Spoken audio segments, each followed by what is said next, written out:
Astucia marroquí frente a candidez española, presencia y agenda en Rabat. Sorpresa y decepción por los resultados de la cumbre hispano-marroquí la semana pasada en Rabat, en la que prácticamente se han soslayado la mayoría de los asuntos de interés para España y en la que el gobierno central no ha conseguido atar compromisos concretos con Marruecos sobre la agenda bilateral más acuciante. Los partidos políticos de todo el arco parlamentario, salvo obviamente el PSOE,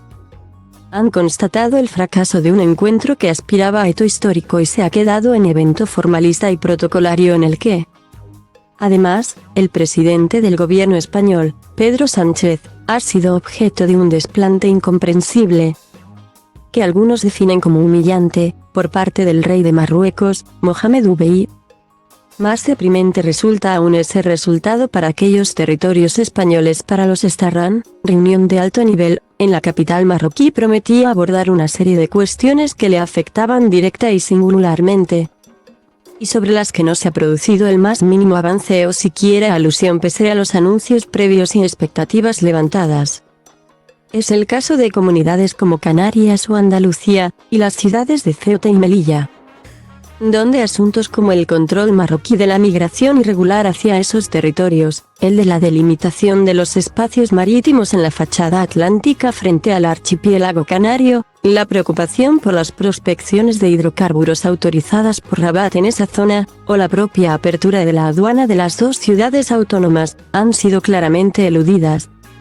En el caso de Canarias, el propio Ejecutivo Regional reconoce, más allá de las valoraciones formales saludando la normalización de las relaciones entre ambos países, que la RAN no ha supuesto ningún avance concreto sobre ninguno de los aspectos de la agenda canaria relacionada con ese país. Solo algunas referencias genéricas al impulso de las relaciones comerciales y al de la cooperación en materia de seguridad y control migratorio no dan para celebrar los resultados. El pobre balance de la cumbre supone así un serio revés para el gobierno canario en relación con las expectativas creadas sobre la visita que su presidente, Ángel Víctor Torres, debe hacer al país entre el 16 y el 21 de este mes. Vistos el devenir y balance de una cumbre que no se celebraba desde el 2015, se entiende la negativa del gobierno central a rechazar la presencia de un representante de Canarias en los encuentros con el gobierno marroquí como pretendía inicialmente el ejecutivo isleño. Sin demasiada exigencia, todo hay que decir. Poco sentido tenía esa presencia canaria en la delegación española si en realidad, como ha sucedido, no se iban a abordar en serio ninguno de los puntos de interés para las islas. Si en materia de control de los flujos migratorios apenas hay novedades sobre la situación actual, sobre la que cabe reconocer avances desde que abril se firmó la declaración conjunta que dio paso a una nueva etapa de las relaciones entre ambos países. Sobre el resto de materias ni siquiera hay referencia de ningún tipo, ni sobre la negociación de la mediana marítima, ni respecto a las garantías medioambientales en los sondeos de gas e hidrocarburos frente a las costas del archipiélago se ha producido la menor referencia en el texto conjunto pactado. Ni consta que se haya hablado de ellas en los encuentros entre los respectivos ministros. De hecho, en términos globales, esa extensa y pomposa declaración conjunta firmada al término de la cumbre, de 74 puntos y 14 páginas, no supone avances en ninguno de los aspectos de la agenda bilateral respecto a la del 7 de abril tras la reunión de Sánchez con el monarca alauita. El desaire del jefe del Estado marroquí al premier español en esta ocasión, no recibiéndolo en audiencia como suele ser norma en estos casos aunque le haya prometido futuros encuentros protocolarios, es más que un gesto de descortesía, sino todo un plante y una muestra de la escasa relevancia práctica que el régimen de Rabat concedía a la RAN. El gobierno marroquí no se ha cuidado siquiera en esconder que sus objetivos esenciales eran dos: aprovechar la posición española en el seno de la Unión Europea y la presidencia comunitaria que el ejecutivo de Sánchez asumirá en el segundo semestre del año para hacer valer los intereses marroquíes en el ámbito europeo, así como seguir impulsando las relaciones comerciales entre España y Marruecos, y, sobre todo, constatar y formalizar aún más y por escrito el giro español sobre el conflicto del Sáhara a favor de la vía autonomista para la excolonia española. Aspecto sobre el que Sánchez estuvo tan escaso en palabras, mudo, de hecho, como generoso en su uso el ministro marroquí Aziz Ahanouch, rayando lo verborreico. Por contra, uno de los grandes objetivos del gobierno de Sánchez, ministros de Unidas Podemos al margen, que se han evaporado de sus responsabilidades, en este encuentro como era cerrar un calendario para la apertura de las aduanas en Ceuta y Melilla ha quedado sin cubrirse.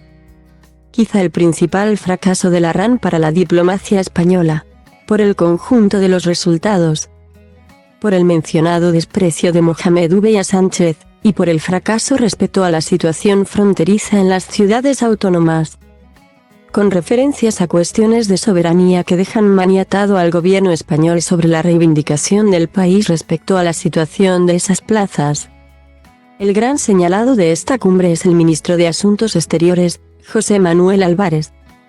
que no ha sabido manejar la situación, arrastrando a Sánchez a una posición de debilidad política, y con ello al conjunto del país en términos diplomáticos, ni contrarrestar la siempre astuta y ladina diplomacia marroquí.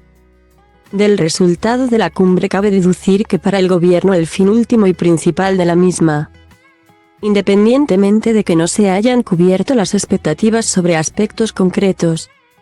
era pasar página y dar por superada la crisis provocada por la reacción marroquí al recibimiento del líder del Frente Polisario, Brahim Ghali, en abril de 2021 para que fuera tratado médicamente en un hospital de La Rioja,